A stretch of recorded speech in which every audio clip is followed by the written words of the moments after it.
The year was 1945. Berlin, once the proud capital of Germany, lay in ruins. Its streets were filled with rubble, buildings were reduced to skeletal frames, and the air still carried the echoes of war.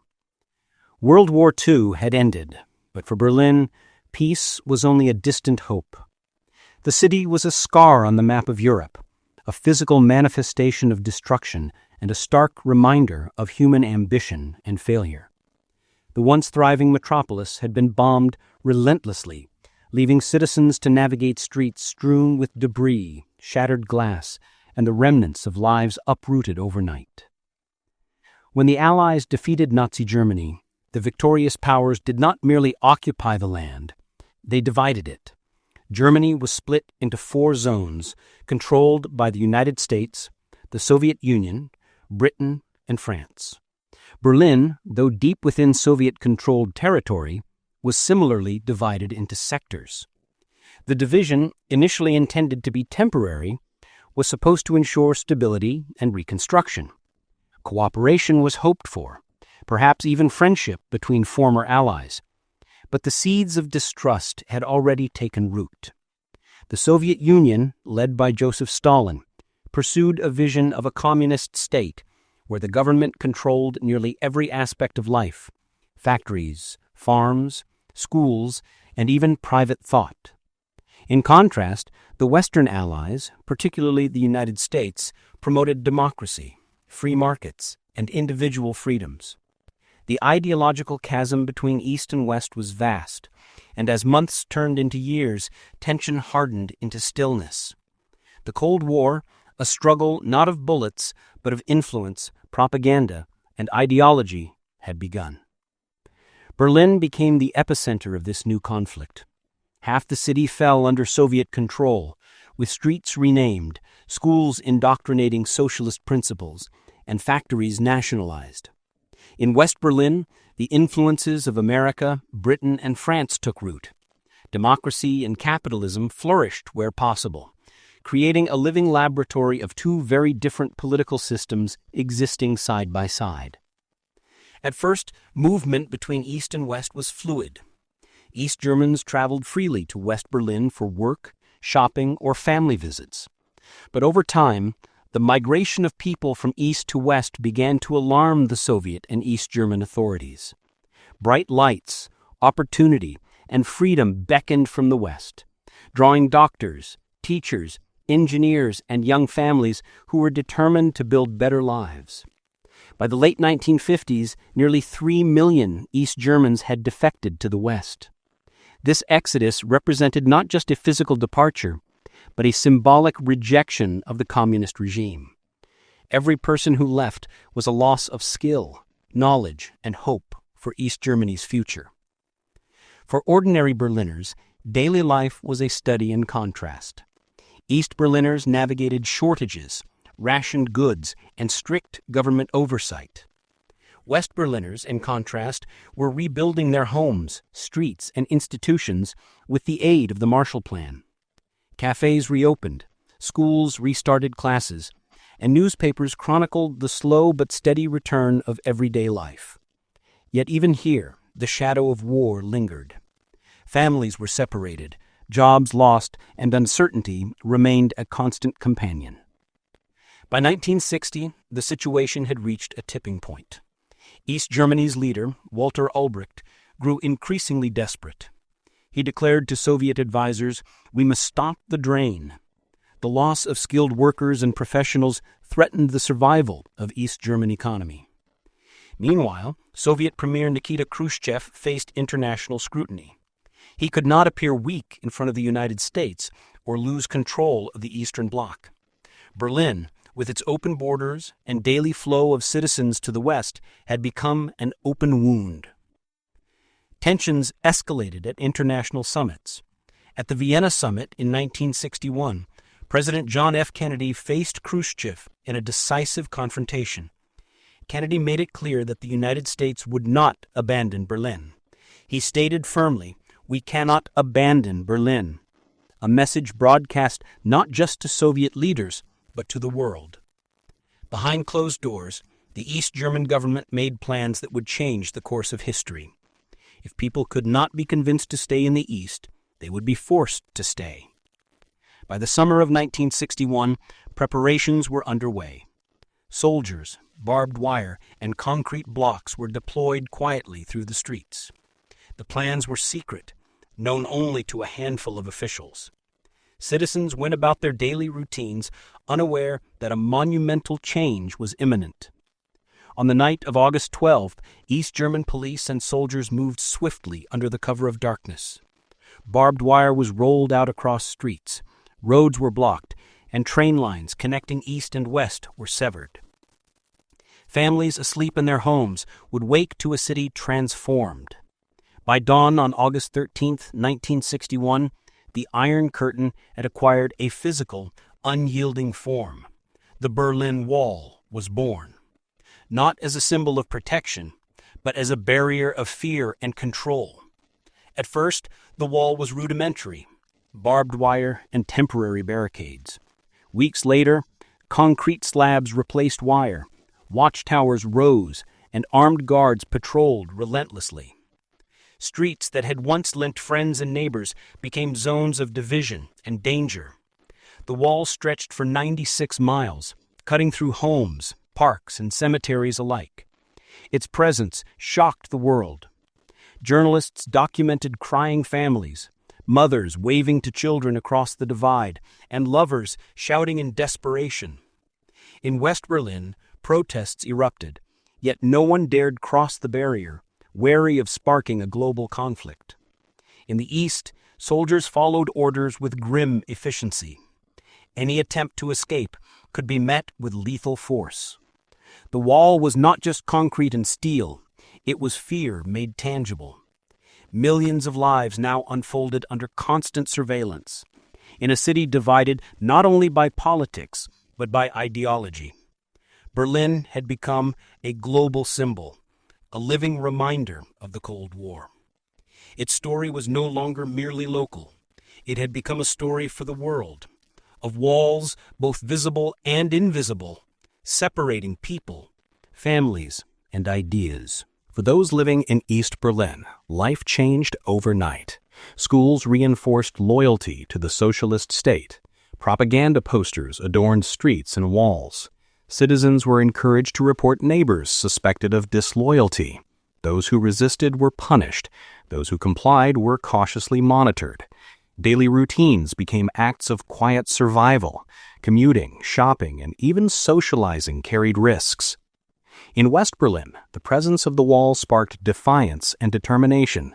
Citizens rebuilt damaged neighborhoods with determination and ingenuity.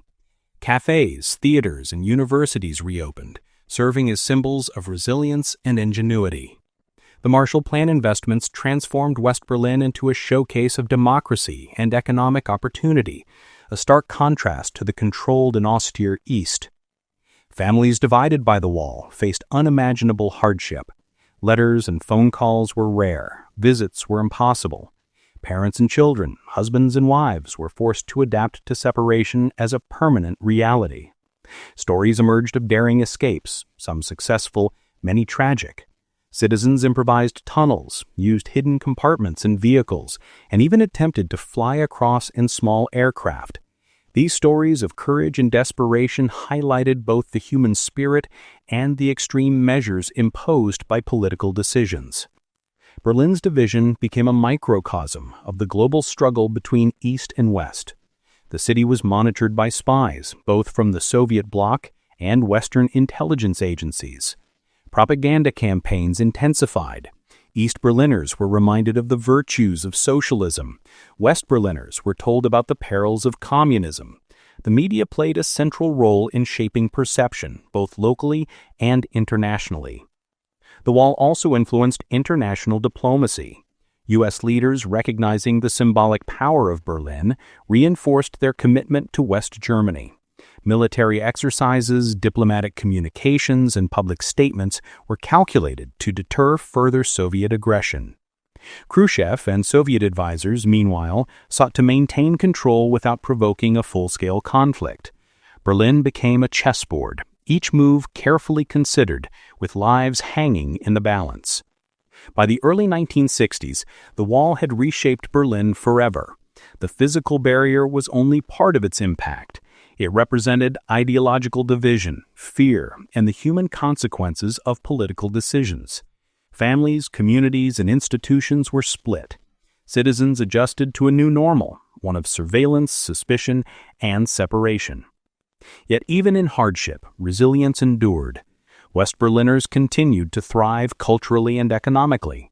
East Berliners found ways to navigate the restrictions of their regime. Stories of daring escapes and quiet defiance circulated, inspiring hope that the wall was not insurmountable. The Berlin Wall had become a symbol of the Cold War, a testament to ideological conflict, political ambition, and human endurance. It reminded the world that history is not only shaped by leaders and armies, but by ordinary people caught in extraordinary circumstances. Its shadow would stretch over decades, influencing diplomacy, culture, and global perception.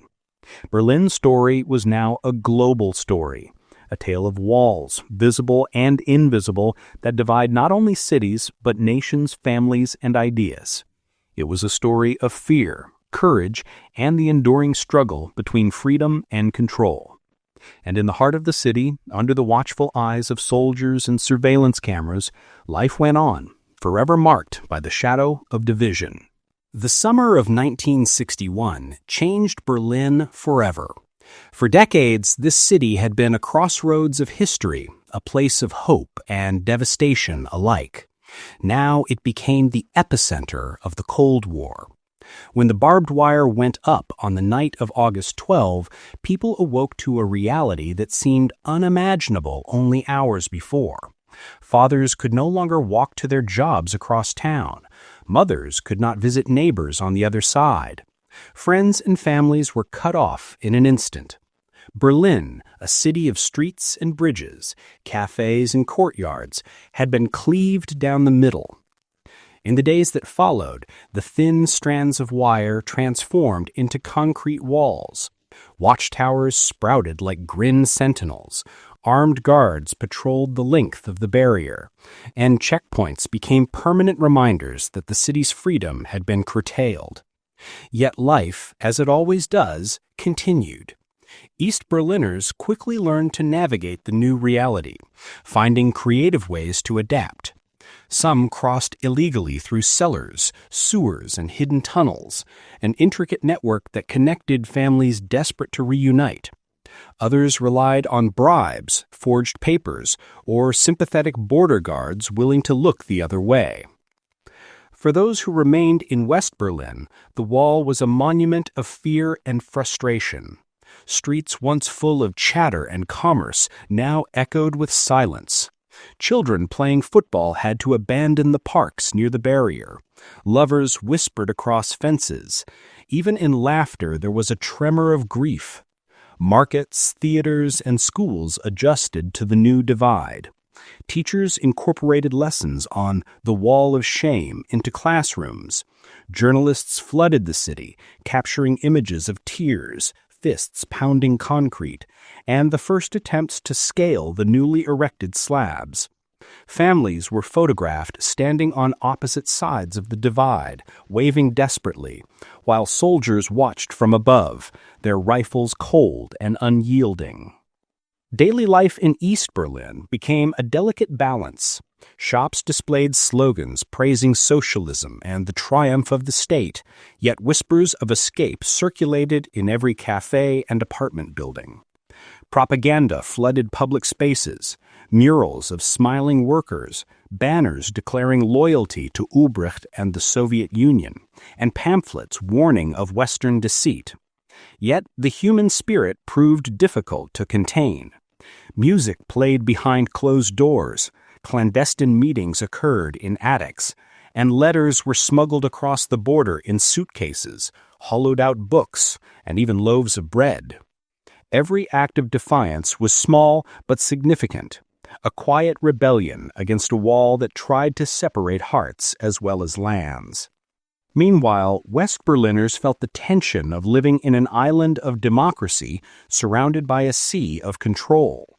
Streets thrummed with resilience, cafes hosted debates about freedom and tyranny, art students painted murals of hope, and newspapers published editorials that criticized the East German regime. Intelligence agents and journalists roamed the streets, collecting stories from defectors and families affected by the wall. It was a city under constant watch, both politically and physically, yet brimming with the determination to survive and to thrive despite the presence of barbed wire and watchtowers. Across the city, stories of courage and tragedy emerged. Families made difficult choices, deciding who would stay and who would risk escape. Young couples fled under the cover of night. Engineers, doctors, and teachers navigated a maze of surveillance to start new lives. Not every attempt succeeded. Some were caught, imprisoned, or even shot. The harsh realities of the divide quickly instilled a deep awareness of risk, responsibility, and the fragility of freedom. Every block of concrete represented both oppression and the human will to overcome it. But even as power consolidated and borders hardened, ordinary citizens found ways to assert their humanity. Festivals continued, albeit smaller and more subdued. Street musicians played tunes from the West, smuggled records became prized possessions, and underground theaters staged performances that critiqued the state while entertaining those who dared to attend. Life persisted not just in survival, but in defiance, a reminder that walls, however high, cannot entirely contain the imagination, the heart, or the memory of a united city. As the walls settled into the landscape in Berlin, life on both sides began to reveal new patterns. East Berliners quickly understood that movement across the city was no longer a casual act, but a carefully calculated risk. Parents worried about children who might wander too close to checkpoints. Students whispered about forbidden books smuggled from the West. Shopkeepers in apartment courtyards displayed goods in conformity with the state. But behind closed doors, many bartered black market items smuggled from West Berlin. The wall, initially a tool of control, inadvertently nurtured creativity, ingenuity, and resilience among those trapped by its shadow. Escape stories became both legend and cautionary tale. Some fled through improvised tunnels dug beneath streets and basements, their existence known only to a few daring participants. Others constructed hot air balloons, zip lines, and even modified vehicles designed to breach checkpoints. Each attempt was perilous. Some succeeded, carrying with them stories of courage and triumph, while others ended in arrest, imprisonment, or death. These escapes, however, fueled the imagination and hope of millions, becoming symbols of resistance against oppression. Children learned the stories of those who risked everything. Teachers recounted them as examples of bravery, and journalists documented the human cost of political division for the world to see. Meanwhile, West Berliners organized themselves as witnesses and participants in a broader struggle. They created underground networks to assist refugees, coordinated aid for families cut off by the wall, and maintained constant communication with intelligence services monitoring East Germany. The streets of West Berlin were alive with activity. Newspapers churned out editions analyzing every development in the East. Artists painted murals depicting freedom and unity, and community centers held lectures about democracy, civil rights, and the dangers of authoritarianism. Even in the face of a looming wall, West Berlin nurtured hope, resilience, and a sense of identity rooted in liberty. At the political level, Berlin was a pressure cooker of Cold War diplomacy. Kennedy and Khrushchev continued their tense correspondence, balancing threats of nuclear escalation against a desire for measured restraint. East German officials, eager to consolidate control, tightened surveillance, monitored communication channels, and implemented strict labor quotas. Families were required to report relatives in the West, and loyalty oaths became commonplace in workplaces and schools. Yet despite these measures, whispers of dissent persisted. Teachers, doctors, and engineers maintained underground networks of communication and cultural exchange, reminding the authorities that human connections cannot be fully severed by concrete or wire. The wall also altered the cultural landscape of Berlin. In East Berlin, theaters staged plays that glorified socialism, often embedding subtle critiques in allegory and metaphor. Street performers risked arrest to play forbidden music, and underground art movements captured the duality of oppression and creativity. West Berlin, in contrast, became a hub for intellectuals, musicians, and artists who drew inspiration from the resilience and suffering visible across the wall. Concerts, lectures, and exhibitions in the West celebrated freedom while documenting the harsh realities of the East.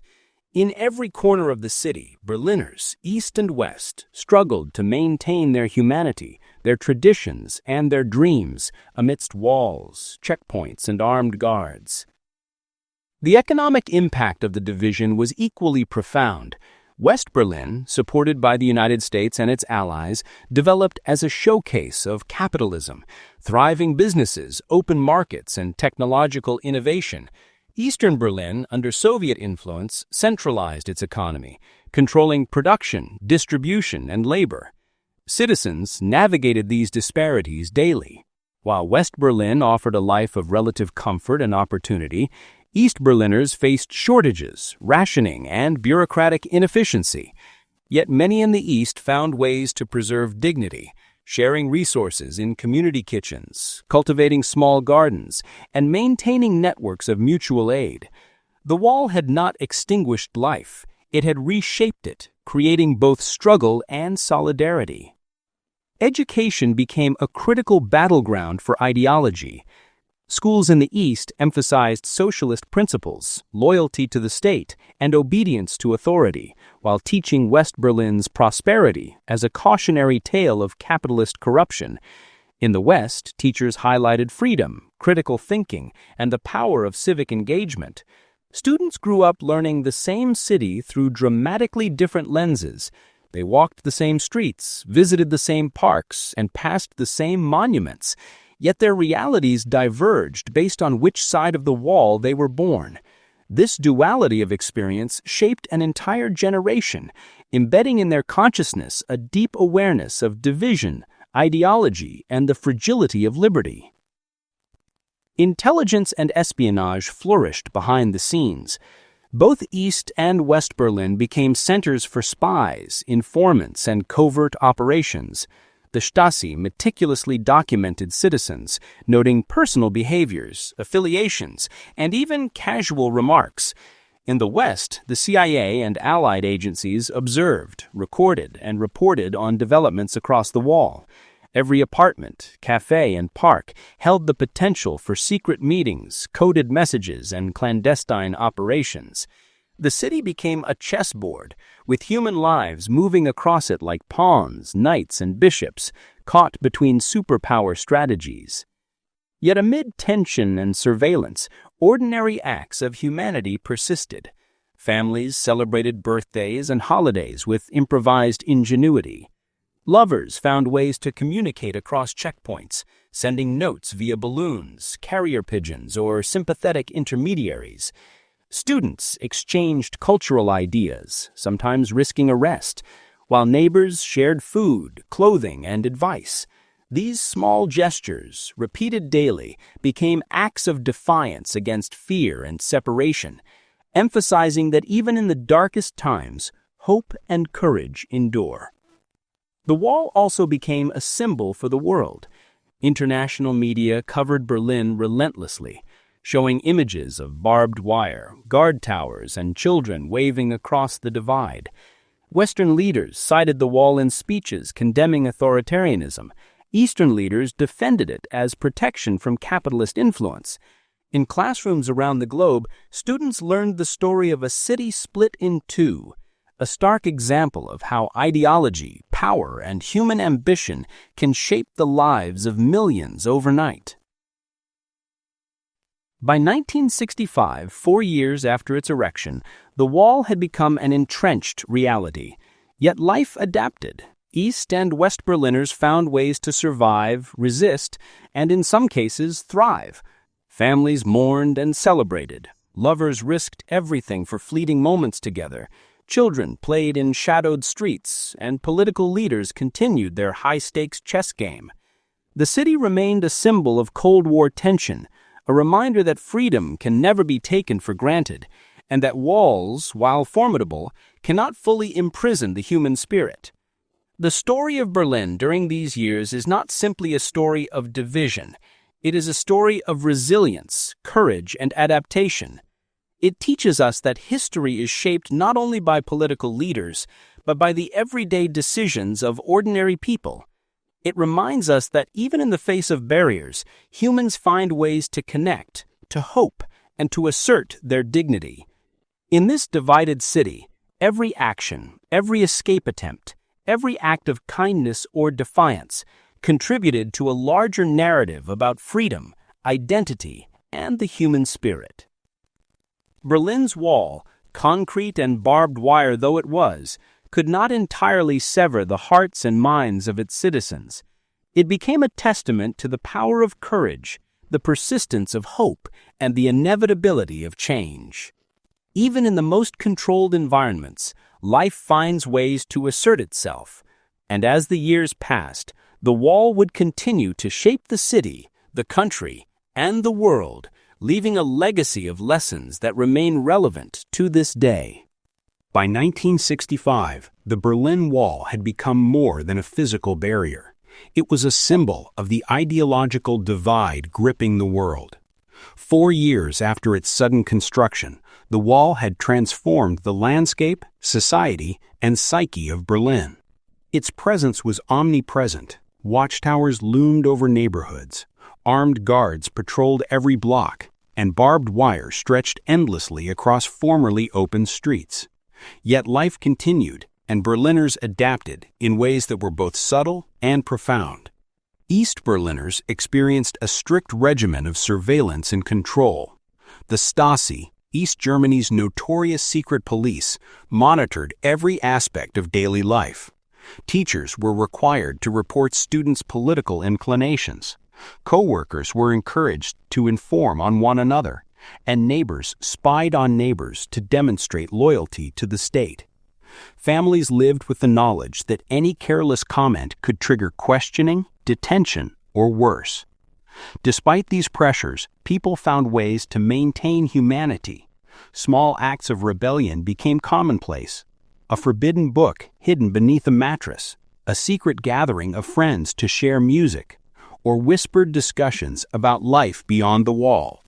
These private resistances reminded citizens that even under surveillance, the human spirit could not be entirely suppressed. Meanwhile, West Berliners experienced a contrasting reality.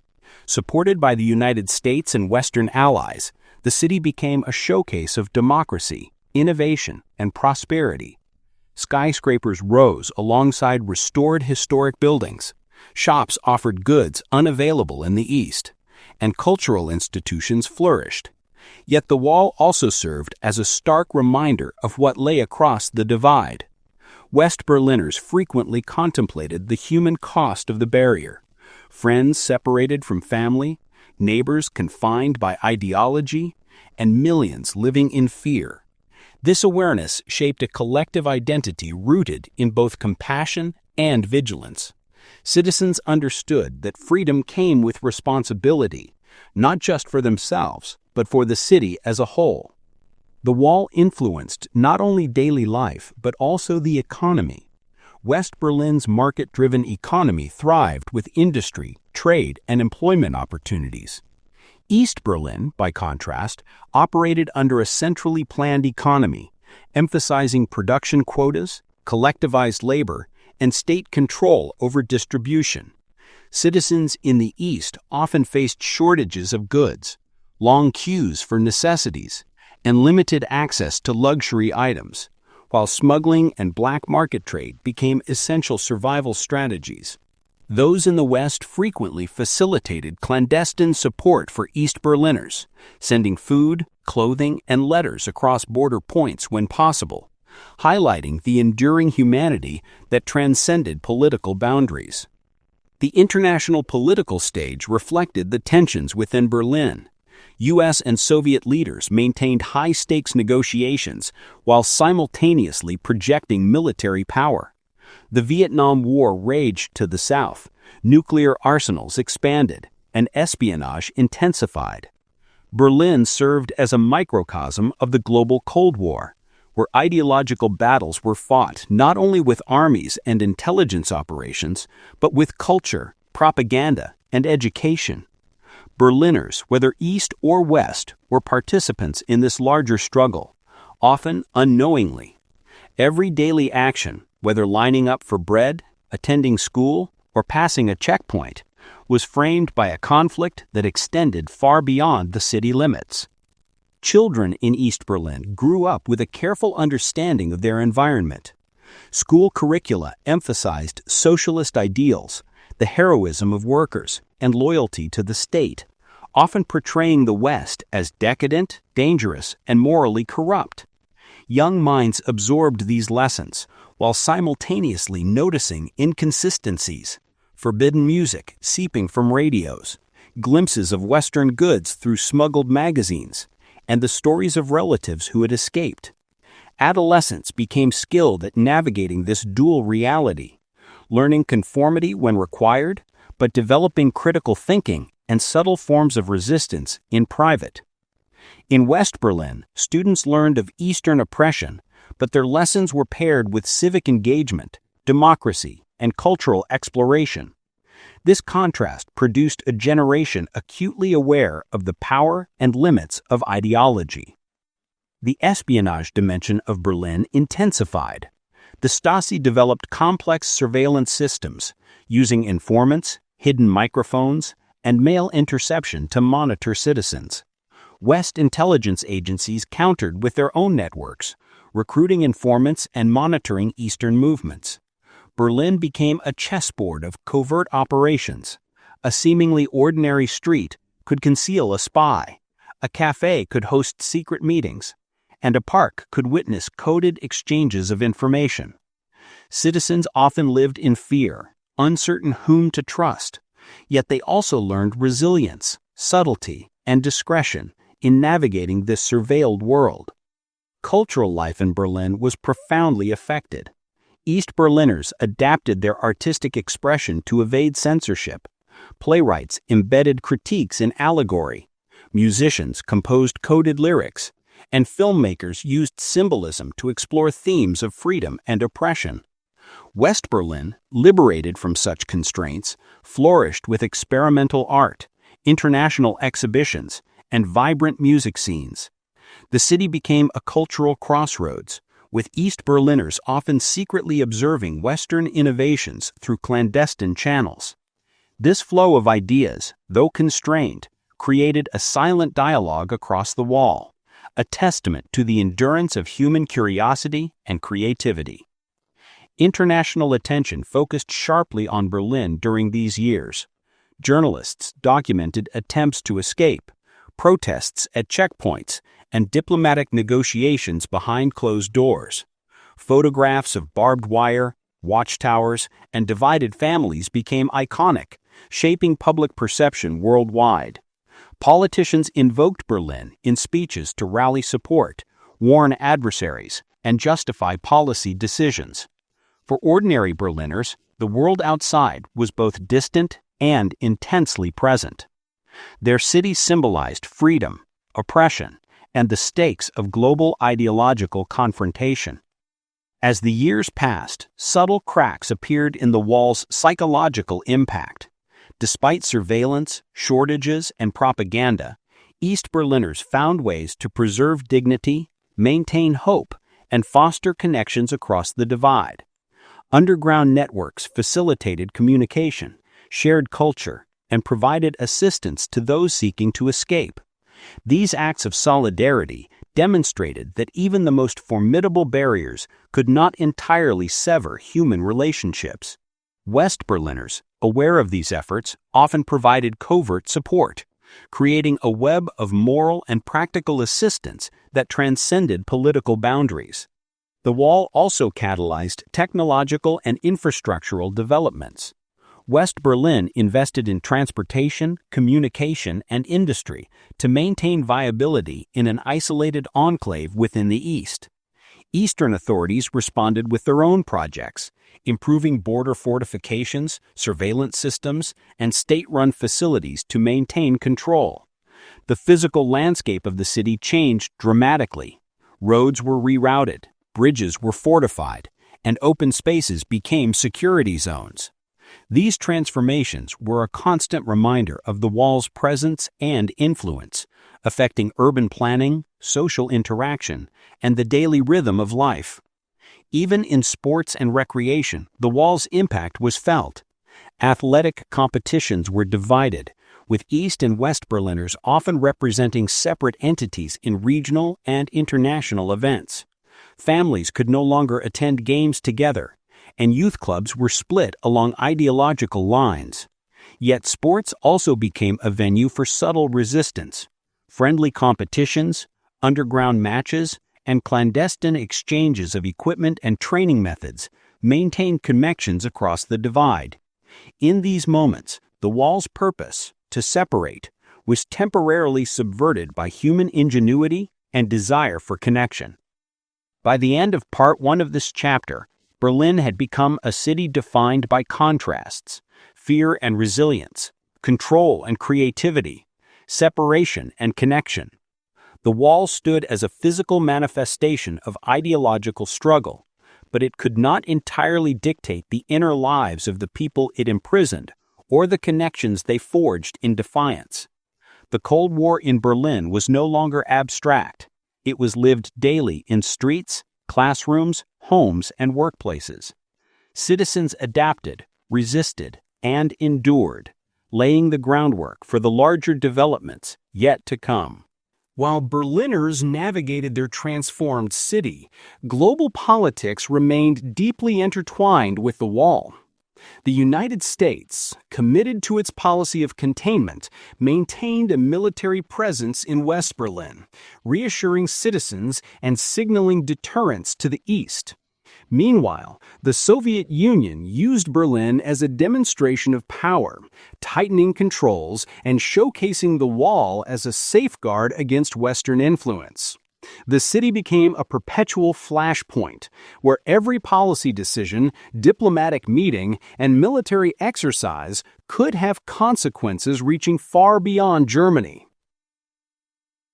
The mid-1960s were marked by intense diplomatic activity. Leaders sought to balance deterrence with engagement, aware that any misstep could escalate into open conflict. Kennedy's successor, Lyndon B. Johnson, navigated the challenges of Vietnam while keeping Berlin in focus, emphasizing the importance of morale, alliances, and visible support for West Berliners. Khrushchev and later Leonid Brezhnev maintained pressure on East Germany, ensuring loyalty while projecting strength internationally. Berlin was the visible line in the Cold War, a city whose streets and walls carried the weight of global politics. Cultural exchanges continued, albeit limited and highly monitored. Musicians, writers, and intellectuals found ways to cross boundaries or disseminate ideas through clandestine channels. East German authorities attempted to control these exchanges, while Western diplomats subtly facilitated them, recognizing that culture and ideology were inseparable. Newspapers, magazines, and radio broadcasts became tools of influence, shaping perception, morale, and awareness across the city and the world. Citizens became both participants and observers in this larger ideological contest, their daily lives reflecting global struggles in miniature. The human dimension of life behind the wall remained compelling. Families were separated, lovers constrained, and friendships divided. Yet small victories of connection persisted. Handwritten letters smuggled across checkpoints, secret visits facilitated by sympathetic officials, and celebrations conducted within the limits of surveillance. These acts underscored a fundamental truth. Walls can control movement, but they cannot entirely control human emotion, ingenuity, or desire for connection. Berlin also became a laboratory for intelligence operations. The Stasi refined techniques of surveillance, psychological control, and infiltration, while Western agencies countered with espionage, propaganda, and covert support. Every street, cafe, and train station carried the potential for clandestine activity. Citizens adapted to this reality, learning to navigate suspicion, subtlety, and discretion. The city itself became a living chessboard, where human lives intersected with superpower strategies in ways both visible and invisible. International attention on Berlin intensified with global crises, including the Vietnam War, the Cuban Missile Crisis aftermath, and shifting alliances in Europe. Berlin's Wall symbolized the high stakes of ideological conflict, drawing attention from policymakers, media, and the public worldwide. Images of families separated, soldiers on patrol, and watchtowers against the skyline became enduring symbols of the Cold War. Berlin was no longer just a city. It was a symbol, a test case, and a stage where history unfolded daily. As the late 1960s approached, subtle pressures began to emerge within East Germany. Economic stagnation, limited personal freedoms, and growing awareness of Western prosperity fueled quiet discontent. Citizens adapted through ingenuity, crafting underground businesses, sharing resources within communities, and teaching children about the larger world in private settings. Though the wall remained formidable, human resilience persisted. West Berliners continued to provide moral, cultural, and practical support, creating invisible threads of connection that defied the concrete and wire of the wall. The Berlin Wall, by the early 1970s, had solidified its role as both a barrier and a symbol. It shaped urban planning, social norms, and political strategies. Yet, despite its rigidity, it also highlighted the limits of authoritarian control, the persistence of human connection, and the enduring significance of freedom. Berliners, on both sides, became acutely aware that walls may divide space, but they cannot fully divide ideas, hope, or courage. In reflection, these years reveal a city caught between global power struggles and the intimate realities of everyday life. Families, students, artists, workers, and children all navigated the wall's shadow, learning to live, resist, and endure. Their experiences would shape future generations, inform diplomatic strategies, and contribute to the eventual collapse of barriers, both physical and ideological. The Cold War in Berlin was not only fought with weapons and spies, it was fought with human spirit, resilience, and ingenuity. By the early 1970s, the Berlin Wall had stood for over a decade, its concrete slabs and watchtowers emblematic of the global ideological divide. Yet even in this seemingly rigid status quo, subtle shifts were beginning to emerge. Both sides of the city, and indeed both superpowers, recognized that Berlin's division could not remain static forever. Economic pressures, domestic unrest, and the human cost of separation demanded careful attention. In the West, policymakers and leaders were increasingly focused on practical strategies to maintain peace while advocating for human rights. In the East, leaders were confronted with the limitations of isolation, the need for legitimacy, and the persistent desire of their citizens to reach beyond imposed borders. West Germany, under Chancellor Willy Brandt, began implementing a revolutionary approach to Eastern relations known as Ostpolitik. This Eastern policy was designed not through confrontation but engagement, seeking to improve diplomatic, economic, and cultural connections with East Germany, the Soviet Union, and Eastern Bloc countries. Brandt understood that rigid hostility was unsustainable. Decades of separation, fear, and mistrust required a new approach. Ostpolitik emphasized dialogue, treaties, and economic cooperation, demonstrating that diplomacy could achieve what military power and intimidation could not. For Berliners, Ostpolitik offered a glimmer of hope. While the wall remained, these diplomatic overtures allowed for modest improvements in communication and contact. Family visits, limited trade agreements, and cross-border cultural events became possible. Ordinary citizens, those who had grown up with barbed wire, watchtowers, and strict surveillance, sensed the potential for change. Yet hope was tempered by caution. The wall's presence remained oppressive, and political engagement required careful negotiation. Every letter sent, every permit requested, and every travel application was bound by bureaucratic oversight, secrecy, and ideological scrutiny. During this period, the United States and the Soviet Union also recognized the importance of diplomacy in Berlin. The Cold War had reached a stage where direct confrontation could escalate into catastrophic consequences, particularly with nuclear arsenals at the ready. Leaders on both sides understood that a misstep could not only impact Berlin, but also trigger global instability. Hence, international attention focused intensely on negotiations, treaties, and agreements aimed at reducing tensions while maintaining the status quo. One of the landmark developments of this era was the signing of the Basic Treaty in 1972 between East and West Germany. This treaty formally recognized the existence of two German states, committing each to respect the sovereignty of the other. For the citizens of Berlin, the treaty symbolized a partial acknowledgement of reality, that their city was permanently divided, but also that political engagement could prevent further escalation. Diplomacy became the arena in which the human costs of separation could be mitigated, even if it could not yet remove the barriers themselves. Daily life in East Berlin during the 1970s reflected both continuity and adaptation. The Stasi maintained pervasive surveillance, yet citizens discovered ways to live with autonomy within constrained limits. Neighborhood networks, clandestine cultural exchanges, and small acts of defiance persisted.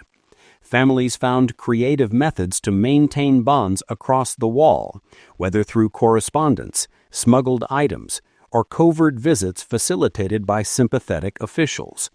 East Berliners understood that survival required both compliance and ingenuity. In West Berlin, life continued with relative freedom, but the city was also acutely aware of its vulnerability.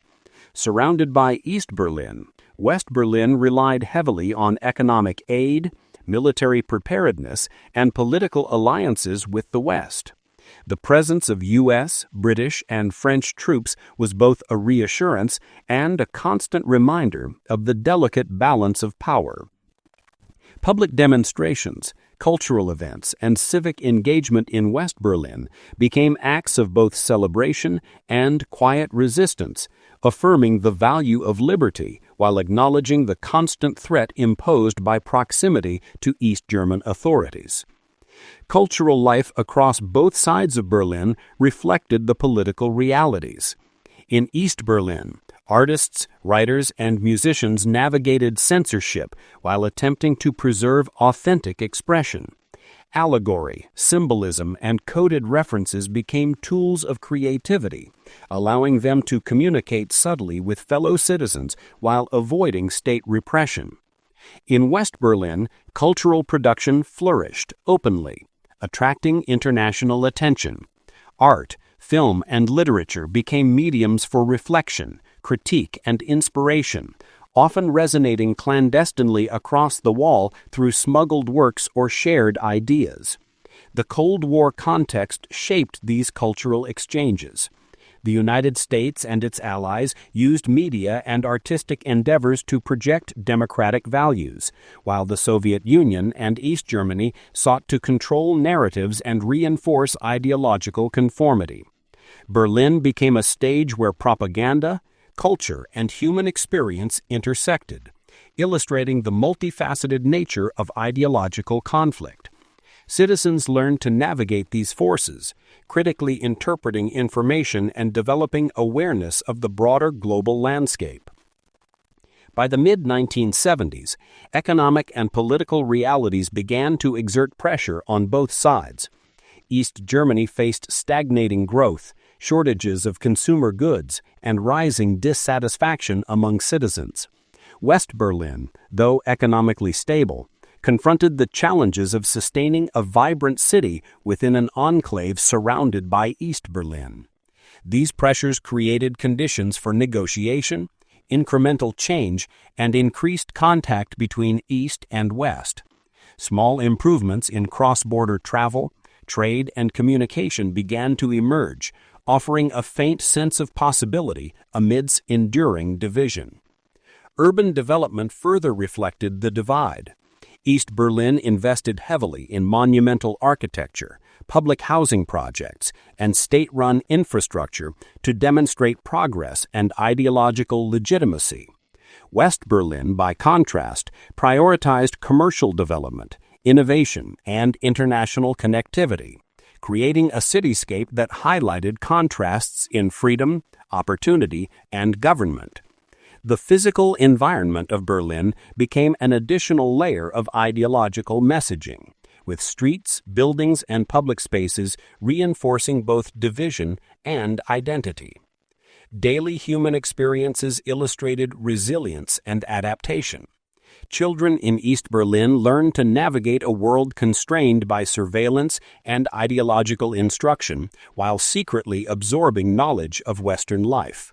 Students in West Berlin engaged in civic participation and cultural exploration, aware of the stark contrast across the wall. Families developed coping strategies, from clandestine correspondence to cooperative community networks. These experiences underscored the profound ways in which political division shaped human development, social norms, and intergenerational awareness. The early 1970s also marked a period of cautious optimism. Diplomatic engagement, Ostpolitik, and incremental improvements in cross-border interaction offered hope for a future less constrained by fear and isolation. Yet the wall remained a dominant presence, a physical and psychological barrier that reminded citizens that freedom and division coexisted in a delicate balance. Amid these political developments, the human dimension of Berlin's division remained poignant. Families were still separated, lovers remained apart, and friendships were constrained. Yet citizens found ways to maintain connection, resilience, and hope. Letters, photographs, and clandestine meetings became lifelines. Ordinary acts of courage, helping someone cross a border checkpoint, smuggling essential goods, or sharing forbidden information, underscored the persistence of human solidarity. East Berliners also experienced increasing exposure to global ideas despite censorship. Western radio broadcasts, clandestine literature, and smuggled cultural artifacts brought news of international developments, technological innovations, and philosophical debates. Citizens who engaged with these materials often faced heightened risk, but the desire for knowledge and connection persisted. The wall could control space, but it could not entirely control information or curiosity. Diplomacy during this era was critical. The U.S., West Germany, and their allies sought to maintain stability while advocating for human rights. International treaties and agreements, including arms reduction negotiations, trade arrangements, and cultural exchanges, were influenced by Berlin's situation. Each development in Berlin reverberated globally. A minor adjustment in cross-border access could become a diplomatic signal. A protest could provoke international commentary. Berlin remained a city where local events carried disproportionate global significance. The wall's presence also catalyzed personal and collective memory.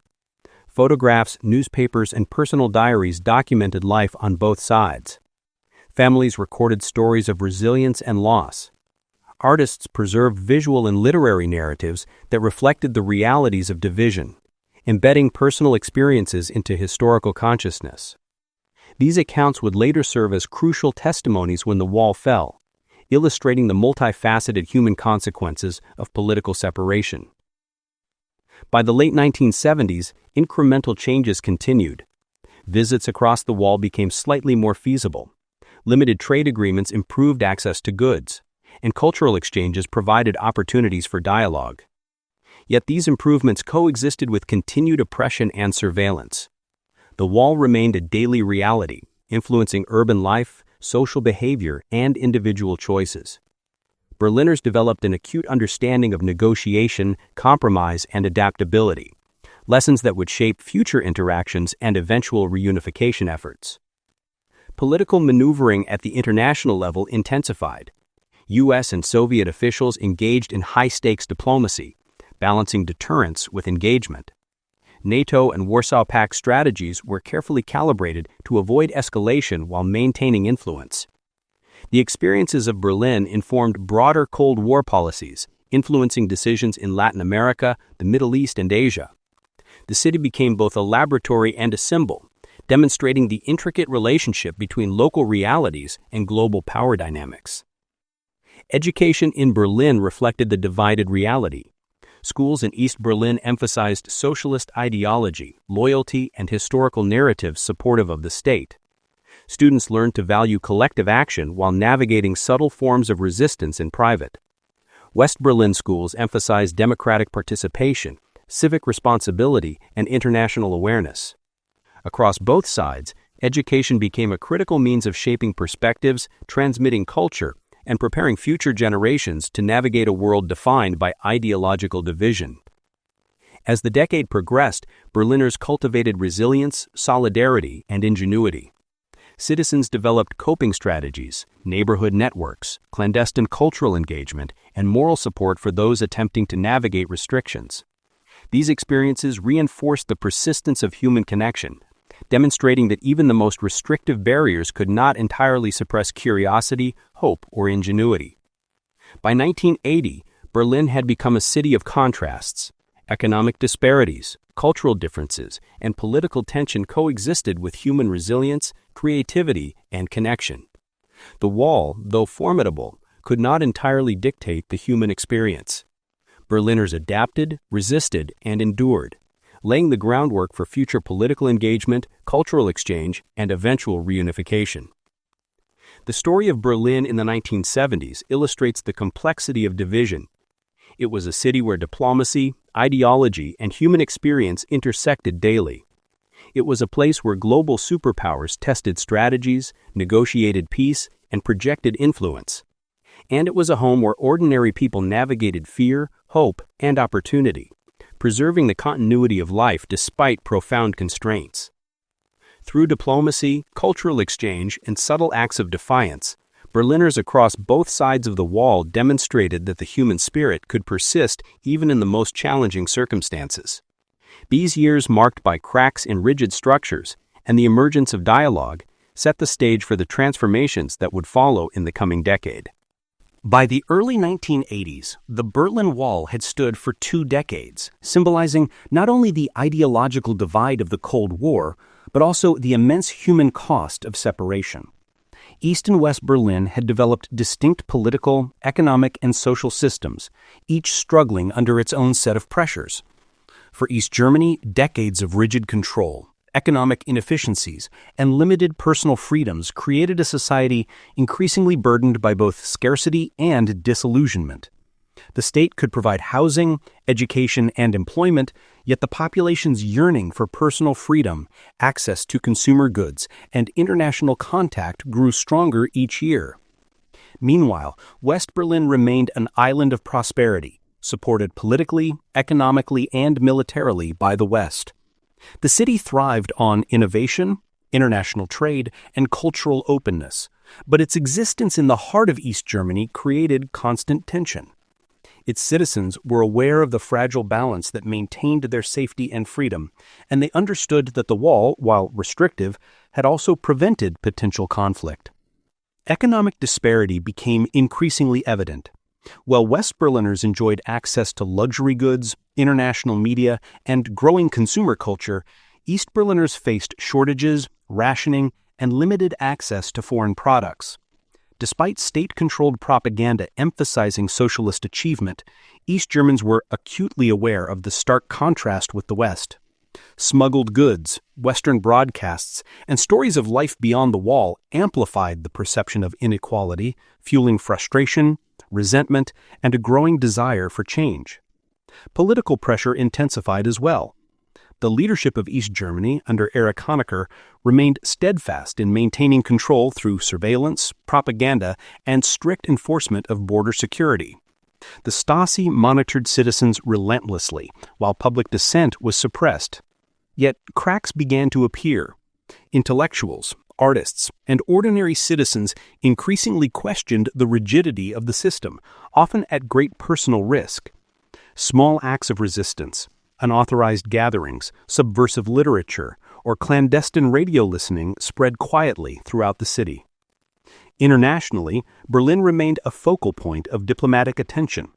The United States, under Presidents Ronald Reagan and George H.W. Bush, and other Western nations emphasized human rights, freedom of movement, and the symbolic significance of West Berlin as a democratic enclave. Soviet leaders, while wary of instability, also recognized the difficulty of maintaining strict control in the face of global scrutiny and internal dissatisfaction. The tension between ideology and pragmatism became increasingly apparent, setting the stage for transformative change.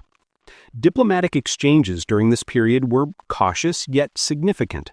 Both sides sought to avoid direct confrontation while maintaining influence. Treaties on arms reduction, trade, and cultural exchange created channels of communication that slowly chipped away at the rigid separation of the earlier decades. Negotiations were often slow and deliberate, shaped by fear, distrust, and the shadow of nuclear escalation. Yet even small concessions signaled that change, however incremental, was possible. For ordinary Berliners, life remained a mixture of constraint and adaptation. East Berliners found ways to navigate restrictions through creative means, leveraging social networks, exploiting bureaucratic loopholes, or relying on sympathetic intermediaries. West Berliners continued to engage in civic, cultural, and political life, often using their relative freedom to highlight the contrast across the wall. These human experiences reinforced the central truth of the era. While the wall was physically imposing, it could not entirely suppress the desire for connection, knowledge, and opportunity. Economic pressures in East Germany became increasingly critical. Centralized planning, resource mismanagement, and inefficiencies led to stagnation, while the global economy shifted toward technology and services. Citizens seeking better livelihoods began to exploit legal and illegal means to leave the country, testing the limits of the wall's enforcement. Each successful escape, each clandestine communication undermined the narrative of total control, revealing both the resilience of the human spirit and the vulnerability of rigid systems. Cultural developments during this era reflected both tension and adaptation. In East Berlin, artists used metaphor, symbolism, and coded messaging to navigate censorship while preserving creative expression. Literature, music, and visual arts became subtle forms of resistance, documenting lived experiences under authoritarian control. In West Berlin, cultural life flourished openly, yet often engaged in dialogue with East Berliners through smuggled works, broadcasts, and clandestine networks. The city became a living repository of human ingenuity, resilience, and engagement despite persistent physical and ideological barriers. The generational dimension of this era was significant as well. East Berliners born after the wall's construction grew up knowing only a life constrained by surveillance and restricted movement. Yet exposure to Western media, Conversations with older generations and glimpses of life across the wall nurtured aspirations for freedom, innovation, and international engagement. West Berlin youth, by contrast, navigated the privileges and responsibilities of relative freedom, understanding the fragility of their circumstances and the symbolic weight of the wall. By the mid-1980s, the combination of economic strain, political pressure, and international attention created an environment ripe for change. East German authorities recognized the impossibility of sustaining rigid control indefinitely, yet remained committed to maintaining ideological authority. Citizens, emboldened by global developments and the persistent contrast with West Berlin, began to take greater risks, setting the stage for the dramatic shifts that would follow in the final decade of the wall's existence. As the 1980s progressed, events in Berlin mirrored broader transformations in Eastern Europe. Across the Soviet bloc, pressures for reform, transparency, and engagement intensified. Leaders such as Mikhail Gorbachev introduced policies of glasnost and perestroika, emphasizing openness, economic restructuring, and political flexibility. These initiatives reverberated across East Germany, creating both hope and uncertainty. Citizens perceived an opportunity to demand change, while authorities struggled to balance reform with control. In Berlin, the human impact of these policies became immediately visible. Citizens increasingly organized demonstrations, petitions, and protests, often coordinated through churches, civic organizations, and clandestine networks. The Stasi, despite its pervasive surveillance apparatus, found it increasingly difficult to suppress dissent without drawing international criticism. The city became a microcosm of broader societal transformation, a place where courage, persistence, and collective action began to challenge decades of imposed separation. Economic hardships continued to motivate both migration and resistance.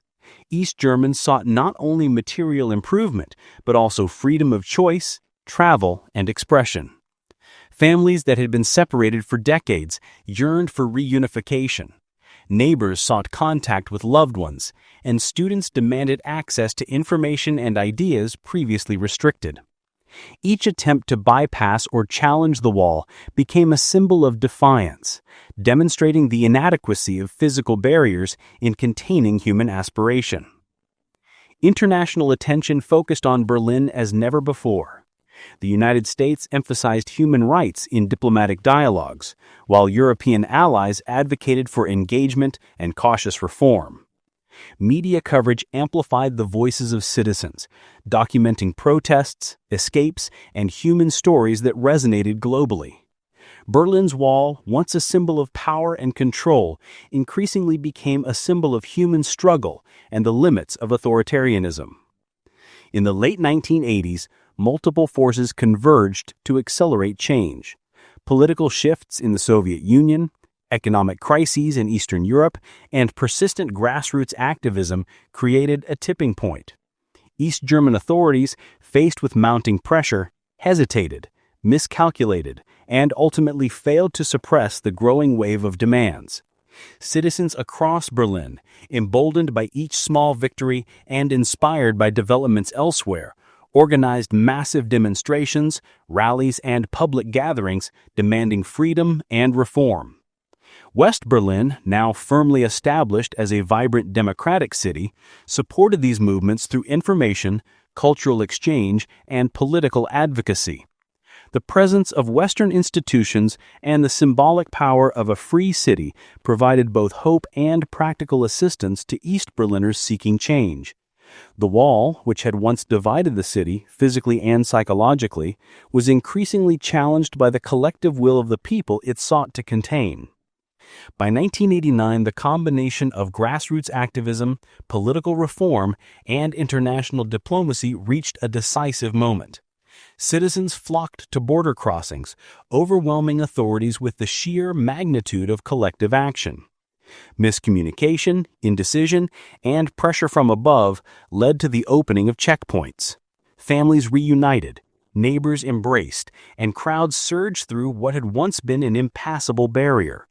The Berlin Wall, which had dominated the city's landscape for decades, was rendered obsolete not by military force, but by the persistent demand for freedom and unity. This historic moment was captured in photographs, newsreels, and countless personal accounts. Tearful reunions, jubilant celebrations, and spontaneous demonstrations conveyed the profound human significance of the event. The wall, once a symbol of division, became a testament to resilience, courage, and the power of collective action. Citizens, politicians, and observers alike recognized that the fall of the wall marked not only the reunification of a city, but also a transformative moment in global history. The collapse of the wall also catalyzed broader change in Germany and across Europe. Political systems, economic structures, and social norms were reevaluated.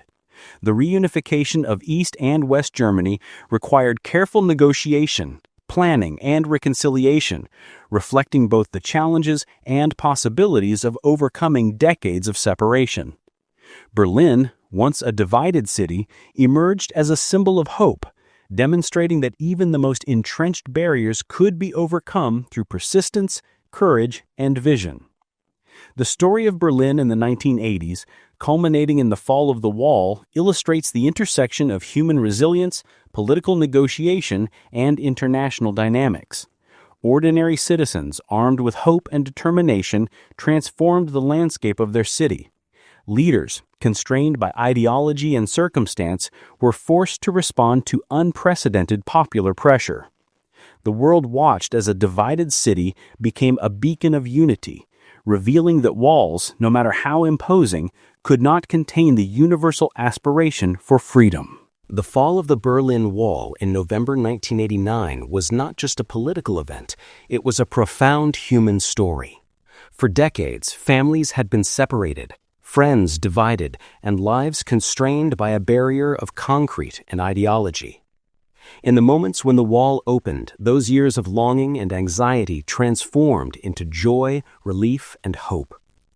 Mothers embraced children they had not seen in years, siblings reunited across borders, and neighbors who had been separated by politics were finally able to reconnect. Berlin, a city that had borne the weight of history for almost half a century, now witnessed an emotional renaissance.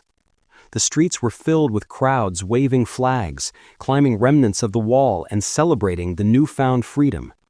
Citizens from East and West Berlin mingled, sharing stories, laughter, and tears, symbolizing the resilience of human connection despite decades of enforced separation. These personal narratives captured the essence of reunification, not merely as a political act, but as a profound reclamation of human dignity and unity. The wall, once a symbol of oppression, became a canvas of expression. Graffiti, art, and messages of hope adorned its crumbling concrete. Words like freedom, unity, and never again echoed across the city, reflecting collective memory and aspiration. For many, taking a hammer or chisel to the wall was an act of both celebration and symbolic liberation, a tangible way to reclaim agency over their lives and histories. Yet amid the celebration, the challenges of reunification were immediately apparent. East Germany's economy was fragile, burdened by inefficiency, debt, and a workforce accustomed to state-controlled systems. West Germany, comparatively prosperous, faced the daunting task of integrating two distinct societies, with differing social norms, governance structures, and expectations. Infrastructure, legal systems, and public services had to be harmonized, requiring meticulous planning and unprecedented cooperation between government officials, local leaders, and citizens themselves. The human dimension of reunification revealed both joy and anxiety. Many East Berliners experienced a sudden expansion of opportunity, yet also faced uncertainty regarding employment, social benefits, and adaptation to a new capitalist economy. West Berliners, meanwhile, confronted the reality of sharing resources, services, and governance with a population whose life experience had been markedly different. The challenge was not simply logistical, it was deeply social, requiring empathy, patience, and an understanding of decades of separation.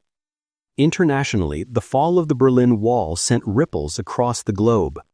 Diplomats, politicians, and world leaders recognized the moment as both a triumph of human resilience and a turning point in global politics.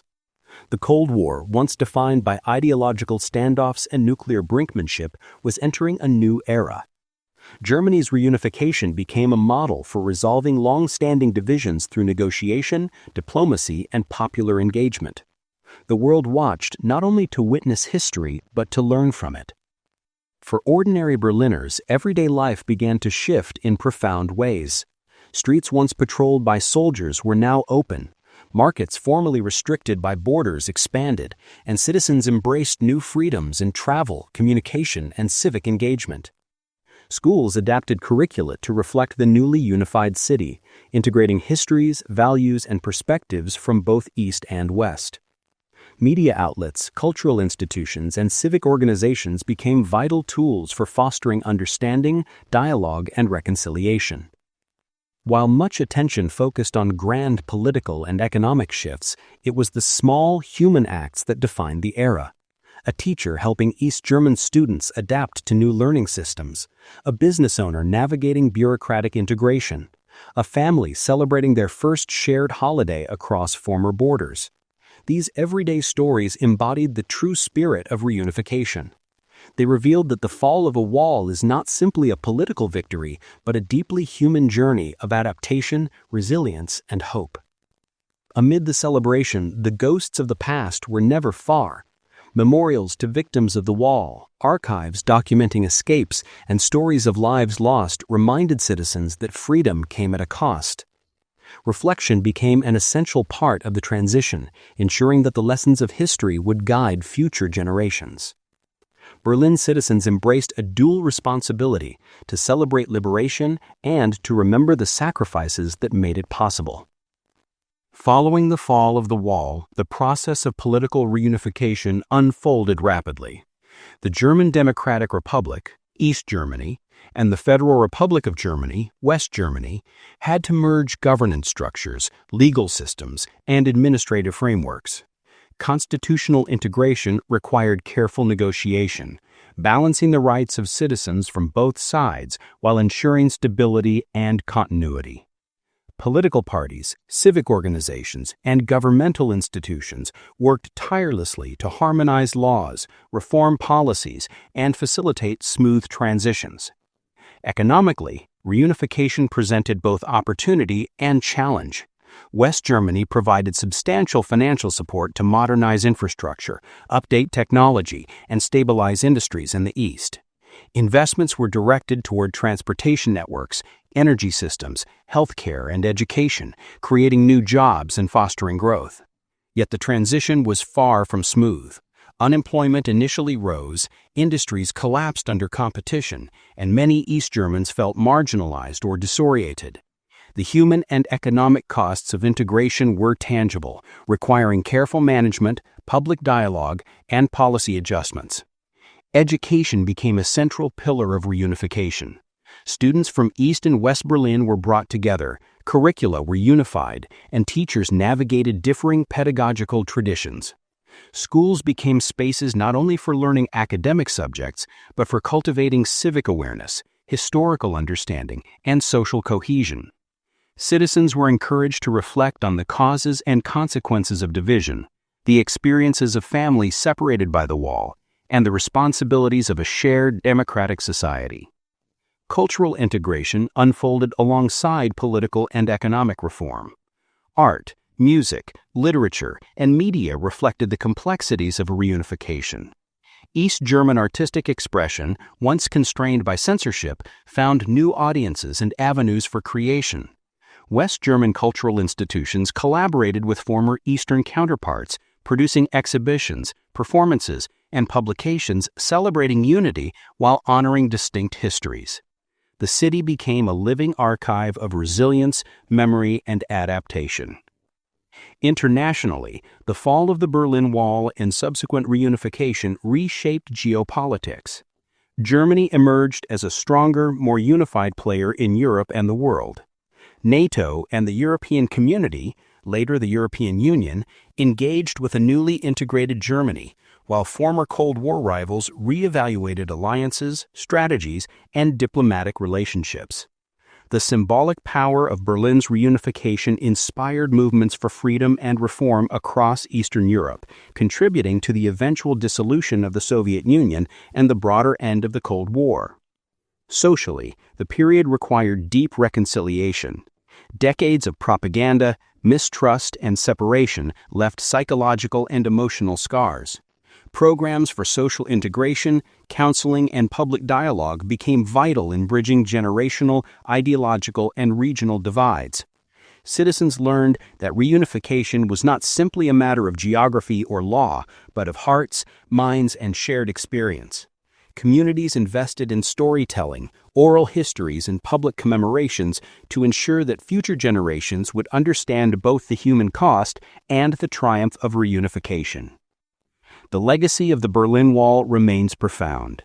It stands as a testament to the dangers of ideological extremism, the consequences of political division, and the resilience of human aspiration. Berlin, once a city defined by separation, became a symbol of reconciliation, democratic renewal, and hope. Monuments, museums, and preserved sections of the wall serve as reminders of the past, educating visitors about the complex interplay of politics, human courage, and historical forces. Ultimately, the story of reunification is a story of perseverance, vision, and the enduring capacity for change. Citizens, leaders, and international observers learned that even the most entrenched divisions can be overcome when courage, diplomacy, and shared humanity converge. The Berlin Wall, once a symbol of fear and oppression, became a monument to freedom, unity, and the lessons of history. If this journey through Berlin's history moved you, make sure to like, share, and subscribe to our channel for more in-depth stories of history, courage, and change. Don't forget to hit the notification bell so you never miss an episode. Join the conversation in the comments. Share your thoughts on how history shapes our world today. Your voice matters, and together we can keep learning from the past to inspire the future.